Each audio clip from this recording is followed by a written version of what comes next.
The diner smelled like burnt coffee and fried eggs. Morning rush. Plates clattering. A young waitress carried a tray toward the window booth when a spoon slipped from her fingers and hit the floor. She froze. Her voice cracked across the crowded room. "I can't close my legs. It hurts." A few people laughed. Some looked annoyed. But then the man sitting alone by the window stood up slowly. A single dad. Nobody knew his name. What he did next made the entire room go silent. Not a sound, not a breath, just silence. Ryan Cole had been sitting in the same booth for 3 mornings straight. Corner spot by the window.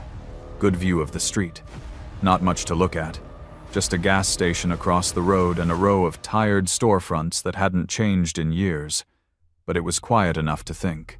The coffee was cheap. The eggs came fast. And nobody asked questions. He dropped his daughter off at school every morning at 7:45. The diner was 2 blocks away. By 8, he was here. By 8:30, he was back on the road, heading to whatever job he'd lined up for the day. Drywall work, painting, hauling junk, whatever paid. He didn't complain. He had a kid to feed and rent to make.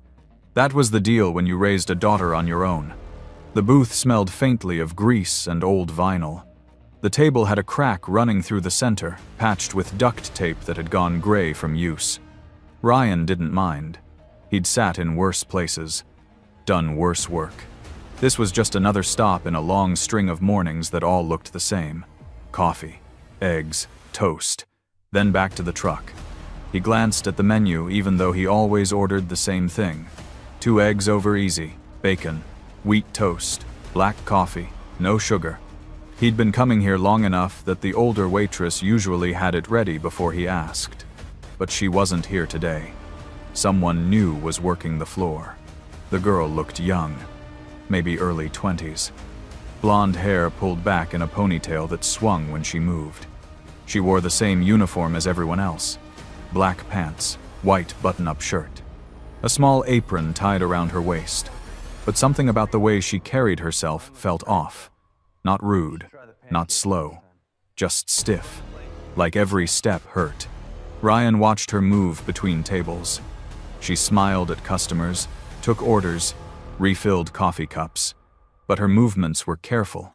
Too careful. The kind of careful that came from pain you were trying to hide. He'd seen it before, in himself. In other people who couldn't afford to take a day off even when their body begged them to stop. She made her way to his booth eventually. Her smile was polite but thin. Her eyes looked tired. Not sleepy tired. Bone tired.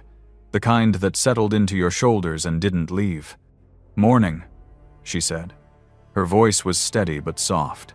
She pulled a notepad from her apron pocket. "What can I get you?" Ryan glanced up. 2 eggs, over easy. Bacon. Wheat toast. Coffee. She wrote it down without looking at the pad. "Got it.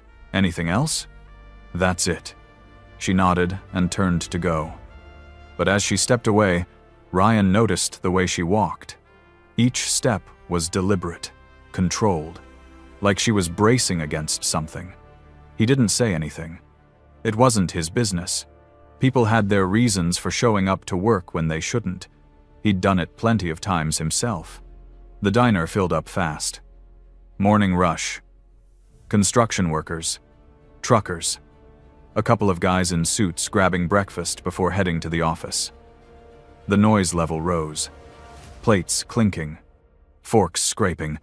Conversations overlapping. The cook shouted orders from the back. The older waitress moved through the chaos like she'd done it 1,000 times. The new girl tried to keep up. Ryan sipped his coffee and kept his eyes on the street outside. The gas station sign flickered. A dog trotted past the window. A man in a dirty jacket leaned against the wall near the entrance, smoking a cigarette. Normal morning, nothing special. His eggs arrived 10 minutes later. The new waitress balanced the plate in one hand and a coffee pot in the other. She set the plate down gently, refilled his cup without asking, and gave him a quick nod before moving to the next table. Ryan picked up his fork and started eating. The eggs were fine. The bacon was crisp. The toast was warm, same as always. He ate slowly, no rush. He had a job later that morning, but it didn't start until 10. Plenty of time. He liked this part of the day, the quiet before the work began. The few minutes where he didn't have to talk to anyone or explain anything, just food and coffee and the hum of other people's conversations filling the space around him. The new waitress came back a few minutes later. She was clearing the table next to his, stacking plates, wiping down the surface. Her hands moved quickly, but her body stayed rigid. Ryan noticed the way she shifted her weight from one leg to the other, like standing still hurt more than moving. She picked up the stack of plates and turned toward the kitchen. But as she stepped away from the table, her foot caught the edge of the booth. Not hard, just a small trip, enough to throw off her balance. The plates rattled but didn't fall. She steadied herself. But in the process, a spoon slipped from the top plate and hit the floor with a sharp clang. The sound cut through the noise of the diner. A few heads turned. The waitress froze. She stared down at the spoon like it had betrayed her. Her shoulders tensed. Her jaw tightened. Ryan could see it from where he sat. The frustration, the embarrassment, the pain. She stood there for a moment. Just stood. The stack of plates still in her hands, the spoon on the floor between her feet. And then she spoke. Her voice cracked. Not loud, but loud enough that the tables nearest to her went quiet. "I can't close my legs. It hurts." Ryan stopped chewing. The words hung in the air. Raw, unfiltered. The kind of thing you say when you're too tired to care how it sounds. When the pain is so bad you forget where you are.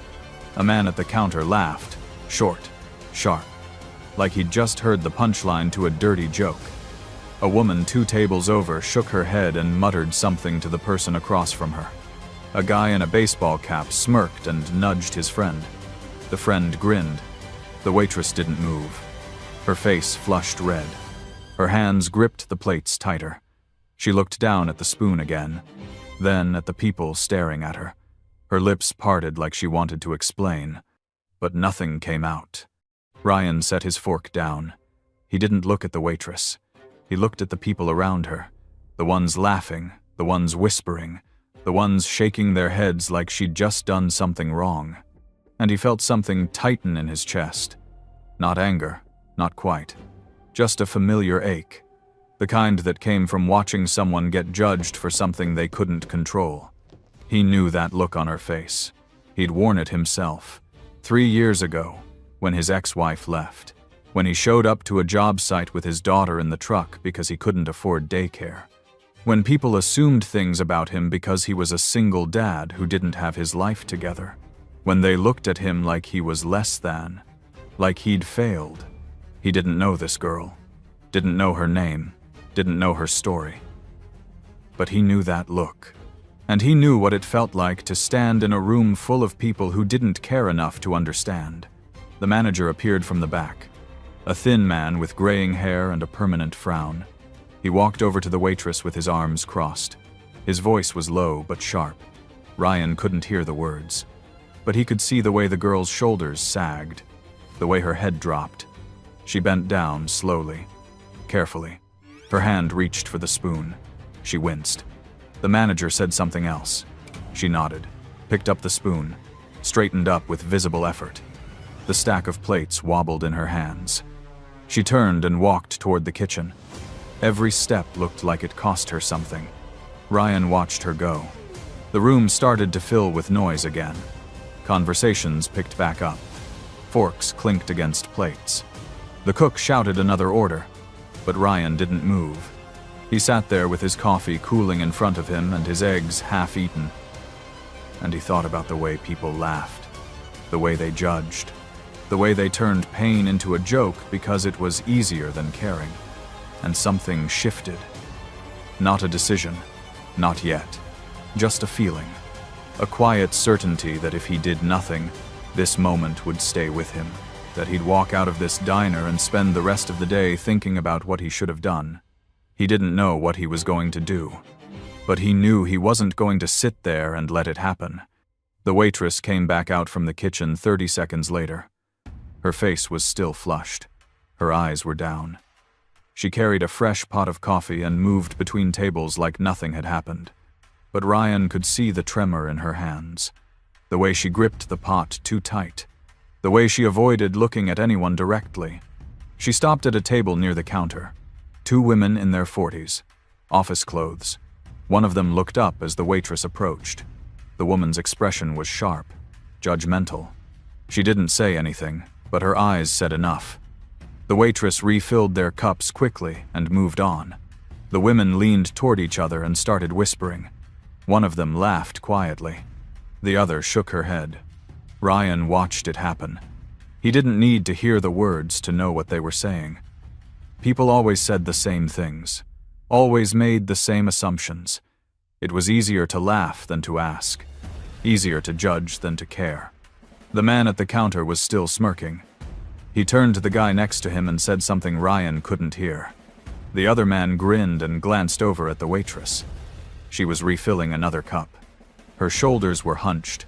Her movements were fast, rushed, like she wanted to disappear.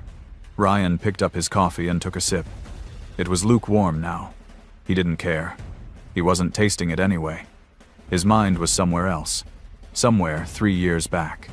Standing in a grocery store parking lot with his daughter crying in the back seat because he'd forgotten her stuffed animal at home. A woman walking past had looked at him like he was doing something wrong, like a man alone with a kid was automatically suspicious. She didn't say anything. She didn't have to. The look was enough. The waitress moved to the next table. An older man in a flannel shirt. He waved her off before she could pour. She nodded and turned away. Her legs shook with each step. Ryan could see it from across the room. She wasn't limping. Not exactly. But every movement looked forced, controlled, like she was holding herself together by sheer will. She made it halfway back to the kitchen when the manager stepped out again. He intercepted her near the counter. His voice was low but firm. Ryan couldn't make out the words, but the tone was clear. Correction. Warning. The waitress nodded quickly. Her hands tightened around the coffee pot. The manager said something else. She nodded again. He walked away. She stood there for a moment. Just stood. The coffee pot hung loose in her hand. Her head tilted down. Her breathing was shallow. Ryan could see her chest rising and falling too fast. She was trying not to cry. He recognized that too. The fight to keep it together in public. The desperation to make it through the shift without breaking. A man in a baseball cap called out from a booth near the door. He waved his hand impatiently and pointed at his empty cup. The waitress turned and walked over. She refilled his coffee without a word. The man didn't thank her, didn't look at her, just picked up his phone and kept scrolling. She moved on. Ryan set his cup down and leaned back against the booth. The diner was still busy. People ate, talked, laughed. The world kept moving like nothing had happened, because for most of them, nothing had. A waitress said something awkward. People laughed. Life went on. It was that simple. But Ryan couldn't let it go. He looked at the man at the counter, still smirking, still making jokes. He looked at the 2 women whispering, at the guy in the baseball cap who didn't bother to say thank you, at the manager who cared more about appearances than people. And he felt the weight of it, the casual cruelty, the indifference. The waitress came back toward his section. She was carrying a tray now, plates stacked high. She moved carefully, too carefully. Her face was pale. Her jaw was clenched. She made it to the table next to his and started setting plates down. The couple sitting there didn't acknowledge her, didn't say thank you, didn't look up from their phones. She finished and turned to leave. But as she stepped back, her leg buckled, just slightly, just enough that the tray tilted. A fork slid off and hit the floor. The sound rang out, sharp, metallic. The couple looked up. The woman frowned. The man sighed. The waitress bent down immediately. Her knees shook. Her hand reached for the fork, but she stopped halfway. Her breath caught, her face twisted. She straightened up slowly and left the fork on the floor. She turned and walked toward the kitchen. Faster now, barely holding it together. The woman at the table leaned toward her partner and said something. The man shrugged. They went back to their phones. The fork stayed on the floor. Nobody moved to pick it up. Ryan's hands tightened around his coffee cup. He stared at the fork lying there. A small thing, meaningless, but it felt bigger than that.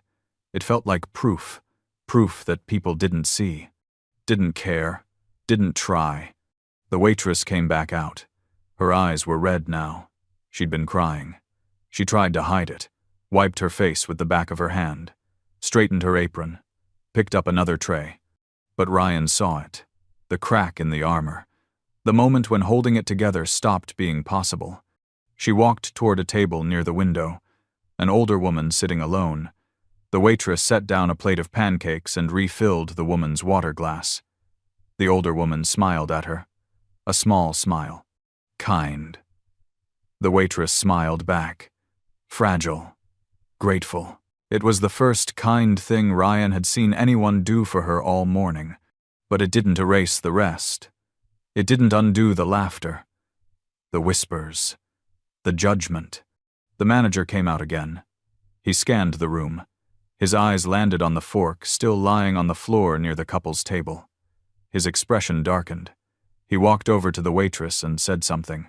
She looked down, nodded. He pointed at the fork. She nodded again. She walked over to the couple's table, bent down, slowly. Her hand reached for the fork. She grabbed it, started to stand, but her knee gave out. She caught herself on the edge of the table. The couple looked up, annoyed. The woman said something. The waitress mumbled an apology and straightened up. She turned and walked toward the kitchen. The fork clutched tight in her hand. Her face blank, empty. Ryan couldn't take it anymore. He couldn't sit there and watch her break. Couldn't watch people treat her like she was invisible, like her pain didn't matter, like she was disposable. He made a decision. Not a loud one, not a dramatic one, just a quiet choice to do something, to be the kind of person he wanted his daughter to become. He reached into his wallet and pulled out 3 $20 bills. His breakfast cost $8. He didn't care. He stood up. His boots scraped against the floor. A few people glanced over. He didn't look at them. He walked toward the counter, toward the manager standing near the register. The manager looked up as Ryan approached. His expression was neutral, professional. Ryan stopped in front of him. He didn't smile, didn't soften his voice. He just spoke, clear, steady. "I want to settle up." The manager nodded and picked up a pen. "Sure." The breakfast was $8. Ryan set the 320s on the counter. "Keep the change. For her." He nodded toward the kitchen where the waitress had disappeared. The manager's expression shifted. Confusion, maybe suspicion. He glanced toward the kitchen, then back at Ryan. "For Avery?" Ryan nodded. "Yeah, for Avery." The manager stared at the bills. "That's $52 extra." "I know." The manager studied him for a moment. Then he picked up the bills. "I'll make sure she gets it." Ryan nodded, but he didn't move. He stood there, waiting. The manager noticed. "Something else?" Ryan looked past him. Through the kitchen doorway, Avery was standing near the sink, her back to the room, her shoulders shaking. She was crying, trying to hide it, failing. Ryan looked back at the manager. His voice was quiet but firm. "Tell her it's from leg day. She'll understand." The manager's eyebrows lifted slightly, but he nodded. "All right." Ryan turned and walked back to his booth. But he didn't sit down. He stayed standing, watching, waiting. The manager walked into the kitchen. He approached Avery and said something. She turned. Her face was streaked with tears. The manager handed her the money. She looked at it, then at him. Her mouth opened. The manager said something else, pointed toward Ryan's booth. Avery looked over. Her eyes met Ryan's across the room. Confusion, gratitude, question. all mixed together. Ryan didn't look away. He stood there, let her see him, let her know someone noticed, someone cared. The room around them continued its noise. But between Ryan and Avery, something quieter passed. An understanding, a recognition. Avery wiped her face with her sleeve. She mouthed something. Ryan couldn't hear it, but he read her lips. "Thank you." He nodded once. Then he walked back to his booth and sat down. He wasn't done yet. Avery came out of the kitchen a minute later. Her eyes were still red, but she'd wiped her face. Her hair was tied back tighter now. Her apron was straightened. The money Ryan had given her was folded carefully in her pocket. She could feel the weight of it. $52. More than she made in tips most days. More than anyone had ever given her just for being seen. She carried a fresh pot of coffee and moved through the room with the same careful precision as before. But something had shifted. Her shoulders weren't hunched anymore. Her steps were still slow, still painful. But there was something steadier about her now, like someone had reminded her she was worth more than the worst moment of her morning. She refilled cups at the counter. The two women in office clothes didn't look up, didn't whisper. They just sat there quietly. Avery moved on. She cleared a table near the door, brought out plates from the kitchen. The manager watched her from behind the register. His expression was unreadable. Not angry, not sympathetic. Just watching. Maybe wondering what had just happened. Maybe realizing he should have done more. Ryan sat in his booth. He hadn't left. He'd thought about it. Thought about walking out and letting the money speak for itself. But something kept him there. The feeling that this wasn't finished yet. That leaving now would be taking the easy way out. And he'd spent 3 years learning that the easy way rarely felt right afterward. He watched Avery move through the room. Watched the way people avoided looking at her now. Not out of judgment, out of guilt. They knew what they'd done. They knew what they'd thought. And now they were pretending it hadn't happened because that was easier than acknowledging it. Ryan knew that pattern. He'd seen it his whole life.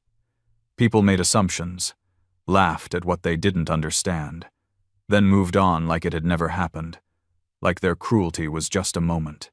Just a joke, nothing worth remembering. But the people on the receiving end remembered. They carried it. Every laugh, every whisper, every judgment. It built up over time until you started to believe that's all you were worth. That's all people would ever see.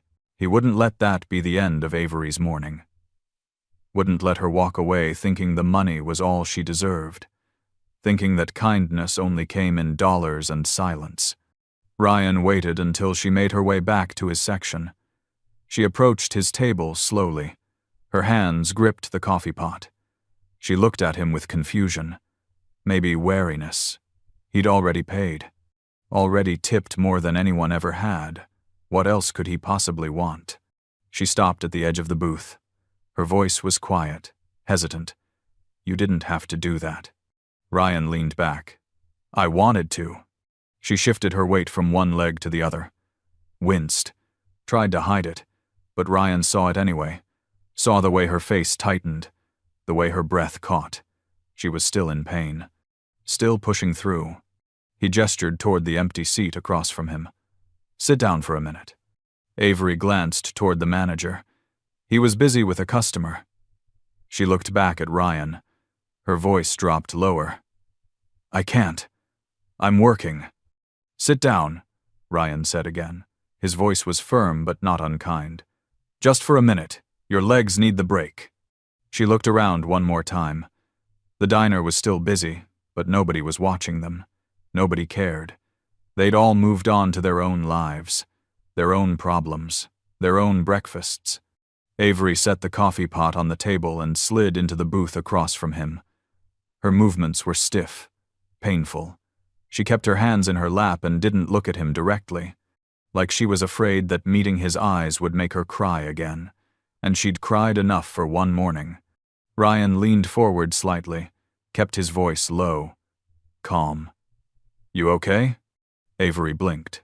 The question caught her off guard.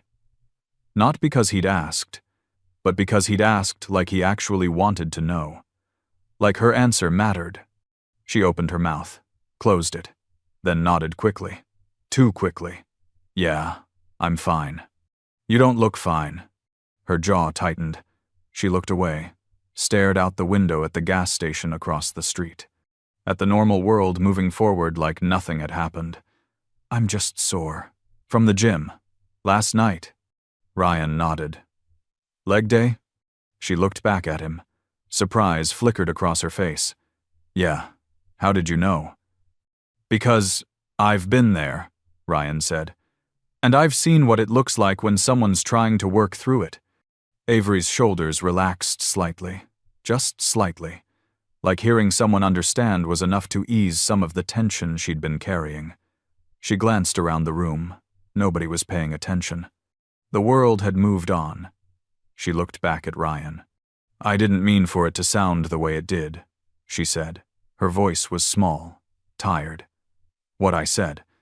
I just couldn't bend down and I wasn't thinking and it just came out. I know. People thought I meant something else. I know. She bit her lip. Her eyes were starting to well up again. She blinked hard, trying to hold it back, trying to stay professional. I can't lose this job. I need it. I can't afford to get fired because I said something stupid. Ryan studied her for a moment, really looked at her. She was young, early 20s maybe, trying to build something, trying to be better, working a job she probably hated to pay for a life she was still figuring out. He knew that struggle. He was still living it. He leaned back. His voice was steady. Sure. What you said wasn't stupid. Avery shook her head. It sounded bad.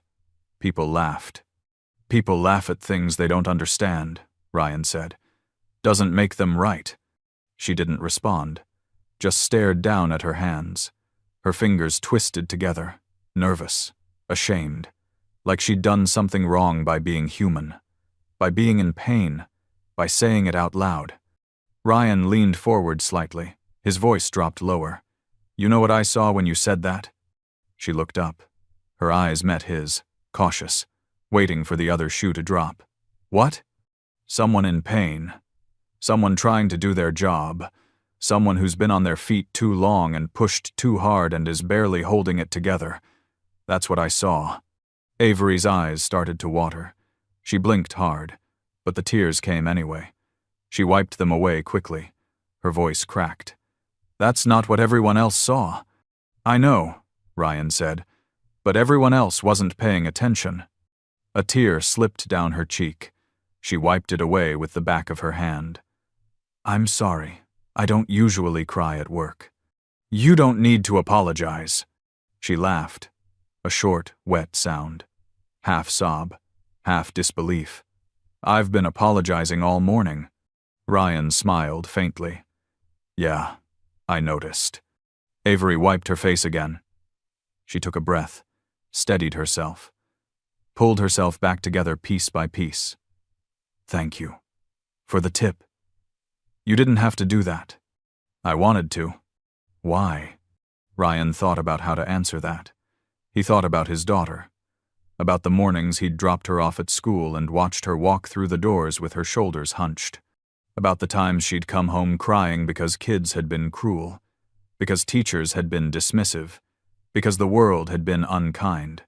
He thought about the kind of person he wanted her to become, the kind of person he wanted her to see in the world, the kind of person he needed to be so she'd know it was possible.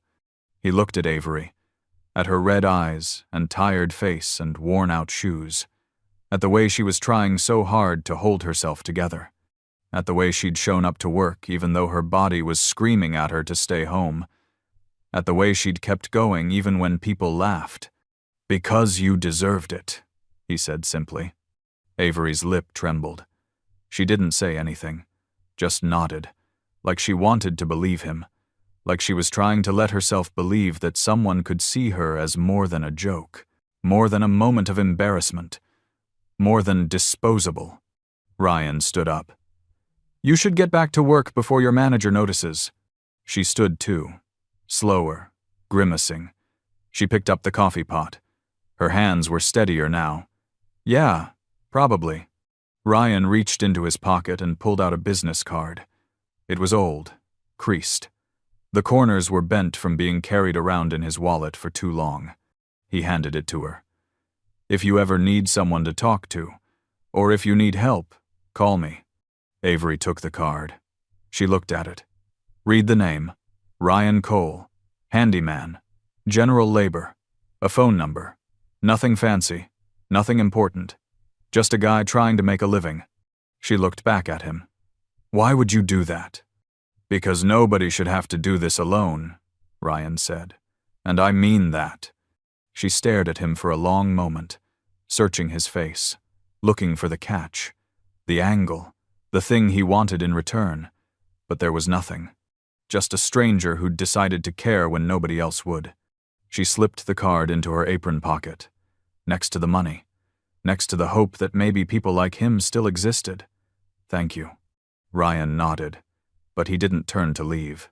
Not yet. He had one more thing to do. One more thing that needed saying.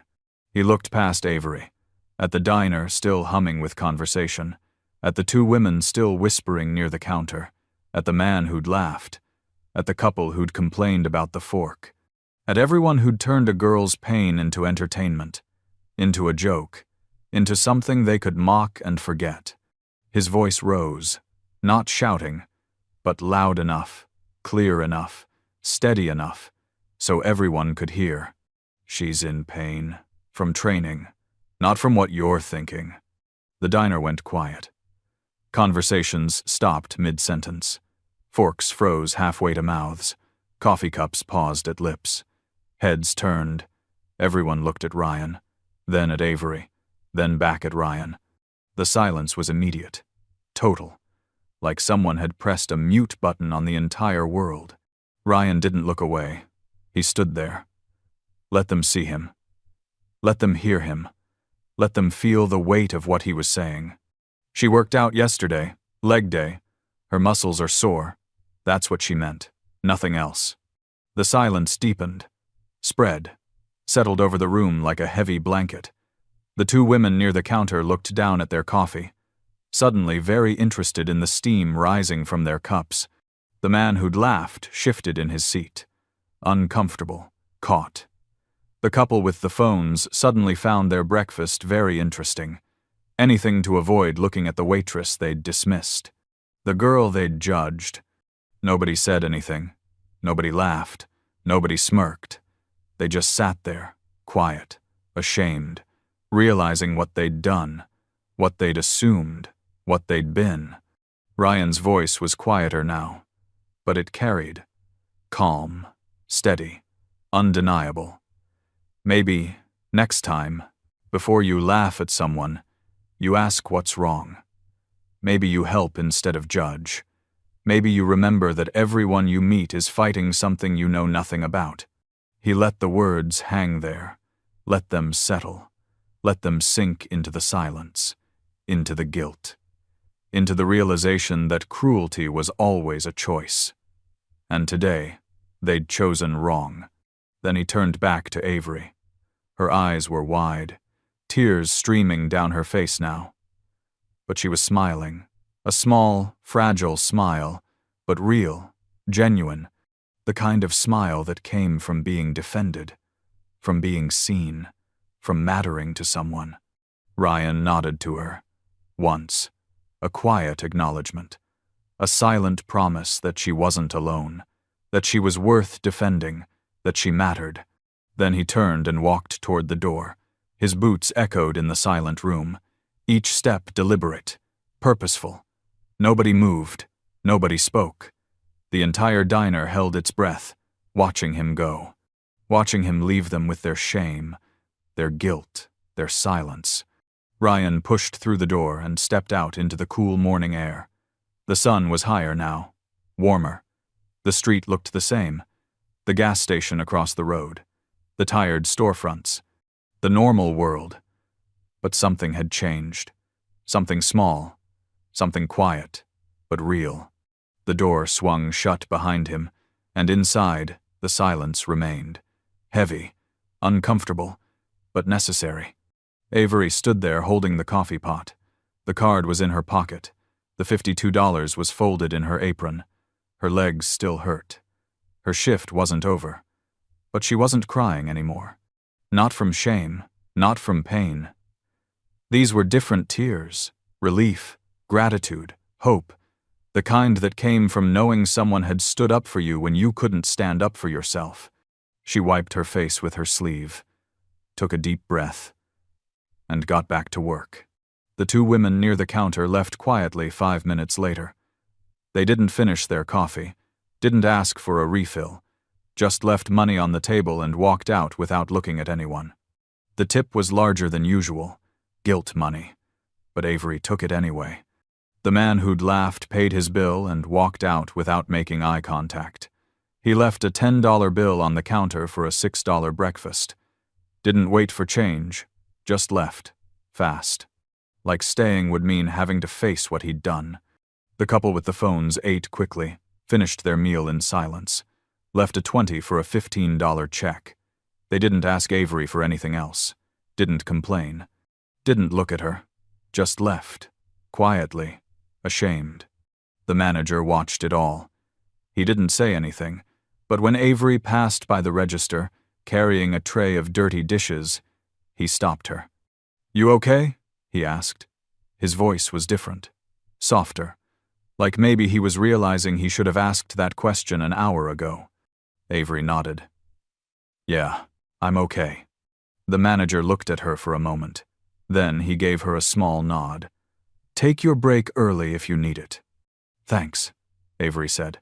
She didn't take the break. She kept working, because stopping meant thinking, and thinking meant crying, and she'd cried enough. Ryan walked to his truck and climbed in. He sat there for a moment with his hands on the steering wheel, the keys in the ignition, the engine still off. He thought about the look on Avery's face, the way the room had gone silent, the way people had looked down instead of meeting his eyes. He thought about his daughter, about picking her up from school later, about the conversation they'd have on the drive home, about the lessons he was teaching her, not by talking, by doing, by showing her that kindness mattered, that standing up mattered, that seeing people mattered. He started the engine. The truck rumbled to life. He pulled out of the parking lot. The diner shrank in the rearview mirror. The street opened up ahead. He had a job to get to, drywall work. $10 an hour. Hard work, honest work, the kind that left your back aching and your hands rough. But it paid, and that was enough. He had a daughter to pick up later, a life to keep moving forward, bills to pay, responsibilities to meet, the same struggles as yesterday, the same fight as tomorrow. But for the first time in a long time, he felt like he'd left something better behind him than what he'd found. Sometimes the thing that silences a room isn't power, isn't money, isn't status. It's kindness. The kind that shows up when nobody's watching. The kind that says, "You matter." The kind that reminds people what it means to be human. Ryan didn't know if Avery would ever call him. Didn't know if the money would help or if the card would end up in the trash. Didn't know if anything he'd done would make a difference tomorrow, or next week, or next year. But that wasn't the point. The point was that he'd tried, that he'd seen someone in pain and decided not to look away, that he'd chosen kindness when cruelty was easier, that he'd stood up when sitting down was safer. And in a world that moves too fast and cares too little, that was enough.